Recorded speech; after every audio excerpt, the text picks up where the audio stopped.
तो बीजेपी के लिए अगर सबसे बड़ा कोई टारगेट है तो वो छिंदवाड़ा है। छिंदवाड़ा में तो कांग्रेस चुनाव नहीं लड़ रही है वहाँ। छिंदवाड़ा में कमलनाथ चुनाव लड़ रहा है। रोड शो का जो सबसे बड़ा जिसे कहें कि लक्ष्य है कि कमलनाथ पर एक दबाव बनाना, एक प्रेशर क्रिएट करना। मुझको ऐसा लगता है कि यदि मोदी की सभा छिंदवाड़ा में होती तो निश्चित रूप से भाजपा को उसका फायदा मिलता।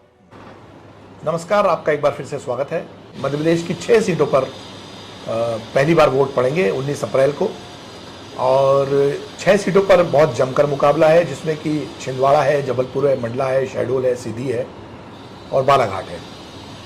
इस मुद्दे पर हम चर्चा के लिए आज हमारे साथ हैं फ्री प्रेस के एग्जीक्यूटिव एडिटर नितेंद्र शर्मा। और नितेंद्र जी अभी हाल ही में छिंदवाड़ा का दौरा करके आए हैं। नितेंद्र जी, आपका स्वागत है। मध्य प्रदेश में बीजेपी ने पूरी ताकत एक तरह से झोंकी है छिंदवाड़ा के लिए।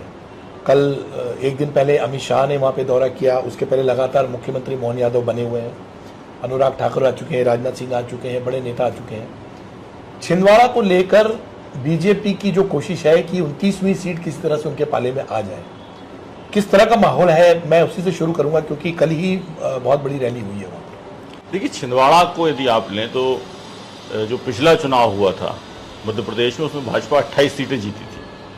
तो बीजेपी के लिए अगर सबसे बड़ा कोई टारगेट है तो वो छिंदवाड़ा है, क्योंकि बीजेपी ये मान रही है कि 28 सीटें जो हम जीते थे उनको तो हम फिर से जीत लेंगे।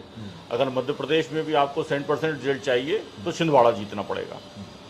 तो छिंदवाड़ा में इसलिए कहें कि भाजपा ने जो है वो पूरी ताकत लगा दी है। भाई कैलाश विजयवर्गीय जैसे कद्दावर मंत्री जो हैं वो छिंदवाड़ा में डेरा डाले हुए हैं। उसके अलावा अगर आप देखें तो अमित शाह जो है वो नॉर्मली कहीं दौरा रोड शो चुनाव में हो जाता है, लेकिन कहीं रात्रि विश्राम करे नेता ये कम होता है। लेकिन कल उन्होंने छिंदवाड़ा में नाइट होल्ड करा, वहाँ के नेताओं से चर्चा की। तो उसको अगर आप समझें तो उसका एक कारण ये भी है कि एक तो ठीक है रोड शो किया, रोड शो तो सारे नेता करते हैं, कांग्रेस भाजपा के सभी नेता करते हैं, लेकिन रात को रुक कर एक स्ट्रेटेजी बनाना और दूसरा कमलनाथ पर एक मनोवैज्ञानिक दबाव बनाना। मतलब इस जिसे कहें कि नाइट हॉल्ड का, रोड शो का जो सबसे बड़ा जिसे कहें कि लक्ष्य है कि कमलनाथ पर एक दबाव बनाना, एक प्रेशर क्रिएट करना कि भाजपा इस बार जो है वो आपके बेटे को हराने के लिए पूरी एकजुट है। क्योंकि अभी तक यही होता था कि लोग कहते थे कि छिंदवाड़ा जीतना चाहते हैं कि नहीं चाहते, तो अमित शाह का वहां पर आना इस बात का मैसेज है कि नहीं, हमारे लिए छिंदवाड़ा जो है वो हम जीतना चाहते हैं और पूरी ताकत लगा के जीतना चाहते हैं। और कल उन्होंने एक मैसेज भी दिया है कार्यकर्ताओं को कि जो जो कार्यकर्ता काम कर रहे हैं बाद में उसका आकलन होगा, किस तरह से कौन कौन कार्यकर्ता गया, ऐसा कुछ था उसमें। देखिए, साफ तौर पर जैसे कांग्रेस की स्थिति है वैसे ही भाजपा की भी स्थिति है। जी हाँ। तो भारतीय जनता पार्टी में भी कुछ नेता जो है वो विवेक साहू को टिकट मिलने से जो है वो नाखुश हैं। उन नाखुश नेताओं को अमित शाह ने ये कहें कि मैसेज दिया, या ये कहें कि अमित शाह ने उन नेताओं को मनाने का भी प्रयास किया कि सारे नेता एकजुट होकर काम करें, चुनाव के बाद जो है वो उसका आकलन किया जाएगा। मतलब अगर छिंदवाड़ा जीते तो इन नेताओं को भी कुछ ना कुछ जिम्मेदारी आने वाले समय में सरकार में या संगठन में मिल सकती है। तो दोनों बातें हैं, लेकिन हाँ इतना तय है कि छिंदवाड़ा जो है, अगर आप पहले चरण के मतदान की बात कर रहे हैं तो जो 6 सीट पर चुनाव हो रहा है उसमें यदि कोई सबसे ज्यादा हॉट सीट है तो वो छिंदवाड़ा है। और बल्कि मध्य प्रदेश की इस समय जो सबसे हॉट सीट है वो छिंदवाड़ा है। और वहां पर केवल अमित शाह के रोड शो नहीं, बल्कि उसके पहले एक दिन पहले जो घटनाक्रम हुआ जिसमें कमलनाथ जी के सबसे निकट सहयोगी जो हैं आर.के. मिगलानी, उनके खिलाफ केस दर्ज हुआ। वीडियो वायरल वाला जो कांड हुआ, वीडियो वायरल होने की बात आई, हालांकि वो वीडियो सामने नहीं आया, लेकिन मिगलानी का एक वीडियो वायरल हो गया जिसमें वो कुछ लोगों से चर्चा करते कुछ दिखाई दे रहे हैं। तो ये कहें कि ये सारी चीजें तब होती हैं जब किसी सीट पर जो है वो दोनों दलों ने अपने को प्रतिष्ठा का प्रश्न बना लिया है। तो छिंदवाड़ा ऐसी सीट है। मतलब देश की भी निगाहें छिंदवाड़ा पर ही हैं। देश भर के जो राजनीतिक विशेषज्ञ हैं, वो विश्लेषक हैं, वो छिंदवाड़ा पर नजर रखे हुए हैं कि वहां पर नकुलनाथ, चूंकि कमलनाथ वहीं पे कैंप किए हुए हैं, तो नकुलनाथ के भविष्य को लेकर भी सबकी नजरें हैं कि किस तरह का इसका रिजल्ट आ सकता है। विवेक बंटी साहू की आप क्या मानते हैं? क्योंकि देखिए, छिंदवाड़ा के अगर चुनाव को समझना हो तो एक लाइन जो है वो पर्याप्त है कि बीजेपी चाहती है कि चुनाव नरेंद्र मोदी वर्सेस नकुलनाथ हो, कांग्रेस चाहती है कि चुनाव कमलनाथ वर्सेस विवेक साहू हो। बिल्कुल क्लियर कट चुनाव है कि भाजपा पूरी एनर्जी इस बात पे लगा रही है कि विवेक साहू की जगह चुनाव नरेंद्र मोदी वर्सेस नकुलनाथ हो जाए। कांग्रेस लगातार जो चुनाव में ताकत लगा रही है वो इस बात की लगा रही है कि कमलनाथ वर्सेस विवेक साहू, जिससे इसलिए आप देखें वहां पर नकुल कमलनाथ लिखा जा रहा है, दीवारों पर नकुल कमलनाथ लिखा गया है, सब जगह जो होर्डिंग बोर्डिंग बना है उस पर नकुल कमलनाथ लिखा है। ऐसे ही हालत भाजपा में विवेक साहू की जगह नरेंद्र मोदी के पर पूरा फोकस है। तो जो पूरा इलेक्शन है उसमें फोकस इस बात पर है कि भाजपा बड़ा चेहरा लाके चुनाव लड़ना चाहती है कि दिल्ली के प्रभाव पे चुनाव हो, और कांग्रेस चाहती है कि कमलनाथ के प्रभाव पे चुनाव हो। पर इतना सब होने के बावजूद भी नितिन जी, आपको ऐसा लगता है, क्योंकि अगर हम एक कदम पीछे मुड़ के देखें तो आपको नहीं लगता कि बीजेपी अगर इसमें पूरी तरह से फाइट देना चाहती थी तो कोई बड़े नेता को उतार सकती थी? अगर प्रहलाद पटेल या शिवराज सिंह चौहान या कोई दूसरे बड़े नेता होते जो कि वहां से उम्मीदवार होते बीजेपी को, तो शायद अभी माहौल बदला हुआ होता। देखिए, ये भी हो सकता है कि छिंदवाड़ा को लेकर भारतीय जनता पार्टी आज जो सोच रही है, जब टिकट बंट रहे थे शायद ये तब नहीं सोचा गया। ये भी संभव है। अगर आज ये बीजेपी को लगने लगा है कि ये सीट हम जीत सकते हैं, हो सकता है जब टिकट बंट रहे हों तो सबको ये लग रहा हो कि ये सीट जो है वो मुश्किल है और कोई नेता को दांव पे लगाया जाए, नहीं लगाया जाए। और तब ये भी कयास चल रहे थे कि क्या कमलनाथ बीजेपी में आ जाएंगे या नकुलनाथ ये भी एक कारण था कि कमलनाथ नकुलनाथ इनके भाजपा में आने की बात चल रही थी। दूसरा ये भी एक विषय था कि क्या कमलनाथ खुद तो लोकसभा नहीं लड़ लेंगे, तो उस समय परिस्थितियां बहुत अलग अलग थी। तो इसलिए मुझे लगता है कि किसी बड़े नेता को नहीं उतारा। लेकिन आज जो परिस्थिति हम देख रहे हैं, यदि आज हम इसको देखें तो ये माने कि अगर कोई भाजपा का बड़ा नेता वहां से उतरा होता तो शायद ये चुनाव भाजपा के लिए और आसान हो जाता। अब बात करें बाकी 5 की, जैसे मंडला में अभी ओमकार सिंह मरकाम ने दावा किया है कि कांग्रेस की बहुत वहां पर मजबूत पैठ हो गई है, और फग्गन सिंह कुलस्ते जो पिछली बार विधानसभा चुनाव हारे थे वो शायद इस बार जो है उनको कड़ी टक्कर मिल जाए, या वो उनको फिर से जो है कांग्रेस की तरफ से जोरदार मुकाबला है। छिंदवाड़ा के अलावा यदि भाजपा के लिए इस पहले चरण में कोई सीट चिंता का विषय है तो वो मंडला है, क्योंकि फग्गन सिंह अभी विधानसभा का चुनाव हारे। वो लंबे समय तक मंडला संसदीय क्षेत्र में, मंडला विधानसभा में, निवास विधानसभा में फग्गन सिंह और उनके परिवार का जो है उनके भाई विधायक रहे, तो ये सारी चीजें वहां पर बड़ा मैटर कर रही हैं। दूसरा देखा जाए तो मंडला में फग्गन सिंह कुलस्ते सेंट्रल में मंत्री रहे 2-2 बार, उतना डेवलपमेंट जिसकी बात की जाती है वो मंडला में दिखाई नहीं देता। ट्राइबल एरिया है, ओमकार सिंह मरकाम जो है वो भी विधायक रहे हैं, पहले भी विधायक का चुनाव जीते हैं, लगातार जीत रहे हैं, पेट वाले नेता हैं, युवा नेता हैं, राहुल गांधी से सीधा कनेक्ट है। तो इसलिए यदि छिंदवाड़ा के बाद कोई दूसरी सीट जिस पर भारतीय जनता पार्टी के लिए चिंता का विषय हो सकती है तो मंडला है।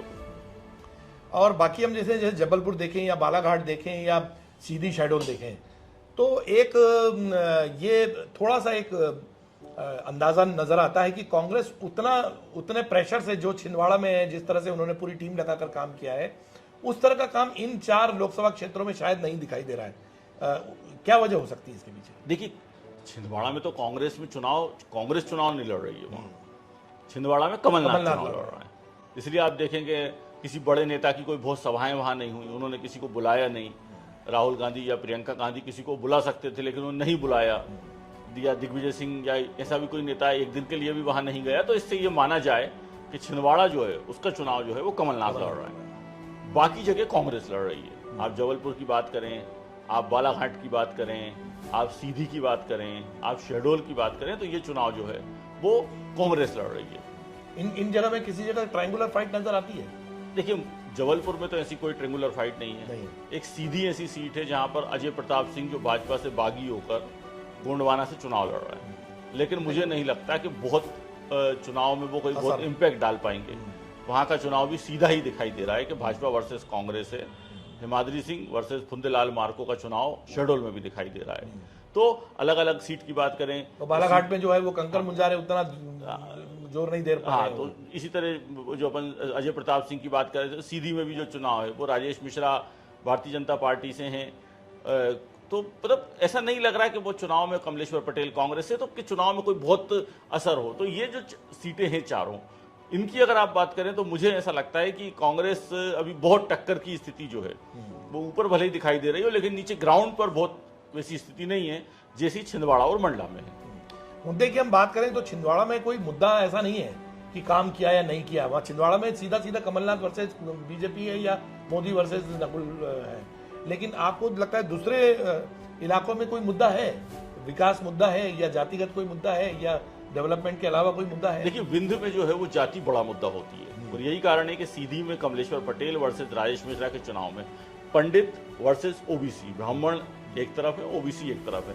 लेकिन वहां पर यह है कि भारतीय जनता पार्टी को बाकी जातियों का भी समर्थन है। ब्राह्मण बहुतायत में है, उनका समर्थन तो है ही। तो इसलिए जो सीधी का चुनाव है, और कमलेश्वर पटेल अभी खुद ही विधानसभा चुनाव हार गए थे, तो ऐसा कोई उनका बड़ा इम्पैक्ट जो है वो लग जरूर रहा है, लेकिन कोई बहुत बड़ा इम्पैक्ट पूरे सीधी लोकसभा में नहीं नजर नहीं आ रहा है, नजर नहीं आ रहा है। और कोई बड़ा मुद्दा भी नहीं है। वही स्थिति बालाघाट की है। बालाघाट में दोनों प्रत्याशी नए हैं। इन्होंने जो है वो सम्राट सारस्वत को उतारा है कांग्रेस ने, भारतीय जनता पार्टी ने भारती पारधी को उतारा है। तो दोनों प्रत्याशी के चेहरे नए हैं। ये दोनों चेहरे बहुत बड़े चेहरे भी नहीं है कि राजनीति में कोई बहुत बड़े चेहरे हों।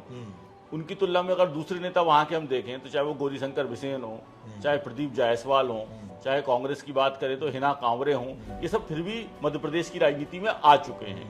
या ढाल सिंह बिसेन हो, कभी ये लोग मंत्री रहे हैं, कभी कुछ रहे हैं, तो इनको मध्य प्रदेश की पूरी स्टेट की राजनीति में एक्टिव रहे हैं। लेकिन भारती पारधी और सम्राट सारस्वत, इनका तो स्टेट की राजनीति में कोई नाम ही नहीं है। तो वहां पर चुनाव जो है वो स्थानीय दोनों प्रत्याशी के बीच में है। अब दोनों प्रत्याशी के साथ किसको पीछे से जो है वो ताकत मिलेगी, तो भारतीय जनता पार्टी को नरेंद्र मोदी की ताकत है भाजपा प्रत्याशी को, और भाजपा के जो नेता हैं, जैसे कहें कि प्रहलाद पटेल की जिम्मेदारी में वो सीट दी गई है, वो भी ताकत लगा रहे हैं। तो इसलिए ये माना जा सकता है कि वो जो चुनाव हो रहा है बालाघाट में, वहां पर कांग्रेस के पास जो है उतनी ताकत के साथ चुनाव नहीं लड़ पा रही जितना और क्षेत्रों में लड़ रही है। और वो चुनाव भी कांग्रेस वर्सेस बीजेपी है। हाँ, किसी के नाम पर नहीं है। नहीं, किसी के नाम पर नहीं, कांग्रेस वर्सेस, क्योंकि भारती पारधी और सम्राट सारस्वत इनके तो नाम पर चुनाव हो ही नहीं पाएगा लोकसभा का। तो कांग्रेस वर्सेस बीजेपी है, जिसका फायदा भाजपा को मिलना दिख रहा है। एक आखिरी सवाल और मैं आपसे जानना चाहता हूं कि मोदी जो है वो छिंदवाड़ा में अपने सभा करने नहीं गए, उन्होंने होशंगाबाद से ही छिंदवाड़ा के बारे में कहा, और बीजेपी के जो उम्मीदवार थे विवेक साहू, वो होशंगाबाद में रहे मोदी जी के साथ में। तो इसको आप किस तरह से लेते हैं कि प्रधानमंत्री मोदी जब कि पूरे मध्य प्रदेश में और खास तौर पे सभी सीटों पर पूरी ताकत लगा रहे हैं, छिंदवाड़ा जैसी सीट जो कि बीजेपी जीतना चाहती है, उनका वहां पे सभा न करना किस अंदाज? देखिए, मोदी पिपरिया में सभा करी और वहां पर 2 विधानसभा क्षेत्र के छिंदवाड़ा के लोगों को बुलाया गया। वो वहां पर आए, प्रत्याशी मौजूद रहे। लेकिन हाँ, ये अपने आप में एक बड़ा सवाल है कि केवल 2023 का 2024 का लोकसभा चुनाव नहीं, बल्कि 2019 का लोकसभा और 2014 का लोकसभा, तब भी प्रधानमंत्री नरेंद्र मोदी ने छिंदवाड़ा में सभा नहीं की थी। जब जो सीट भारतीय जनता पार्टी के लिए प्रतिष्ठा का प्रश्न है, भारतीय जनता पार्टी जिस सीट पर पूरी ताकत लगा रही है, भाजपा जिस एक सीट को जीतने के लिए पूरी जोर लगा रही है, उस एक सीट पर प्रधानमंत्री का ना आना, ये छिंदवाड़ा में भी ये बात की चर्चा है कि छिंदवाड़ा में मोदी की सभा क्यों नहीं कराई गई। और मुझे लगता है कि उसी की पूर्ति के लिए अमित शाह का एक और कारणों को ले, तो एक कारण ये भी है, अमित शाह का रोड शो करना और वहां पर जो है वो नाइट हॉल्ट करना, ये साबित कर रहा है कि उस चीज की कमी जो रह गई उसको पूरा करने के लिए किया गया। बड़ी पार्टियां और बहुत सारी पार्टियां ये भी देखती हैं कि बड़े नेता जहां पर जाते हैं वहां वो सीट जीती जाए तो उनके खाते में आती है। शायद एक ये भी ये संभावना रहती है कि बहुत सारी पार्टी के बड़े नेता उन जगहों पर नहीं जाते कि शायद अगर वो सीट हार गई तो ऐसा लगेगा कि उनके चुनाव प्रचार के बाद भी शायद मैं ऐसा इसलिए इत्तेफाक नहीं रखता कि मोदी लगातार तमिलनाडु में प्रचार कर रहे हैं, जगह जगह, उन्होंने कर्नाटक में भी किया था, जगह जगह जाके सभाएं कर रहे हैं। कर्नाटक में भी प्रचार किया था उन्होंने, आंध्रा में भी प्रचार कर रहे हैं, तेलंगाना में भी प्रचार कर रहे हैं, केरल में भी सभा करी। तो जब आप इन सब जगह पर भी, ये बात साफ है कि इन सारी जगह पे भाजपा जीतने की स्थिति में तो नहीं है, कई जगह हारेगी। तो जब भाजपा कई जगह इन जगह पे हार सकती है, तो छिंदवाड़ा तो ऐसी सीट है जो मध्य प्रदेश में है जहां पर भाजपा का और मोदी का प्रभाव साउथ की तुलना में कहीं ज्यादा है। तो मुझको ऐसा लगता है कि यदि मोदी की सभा छिंदवाड़ा में होती तो निश्चित रूप से भाजपा को उसका फायदा मिलता।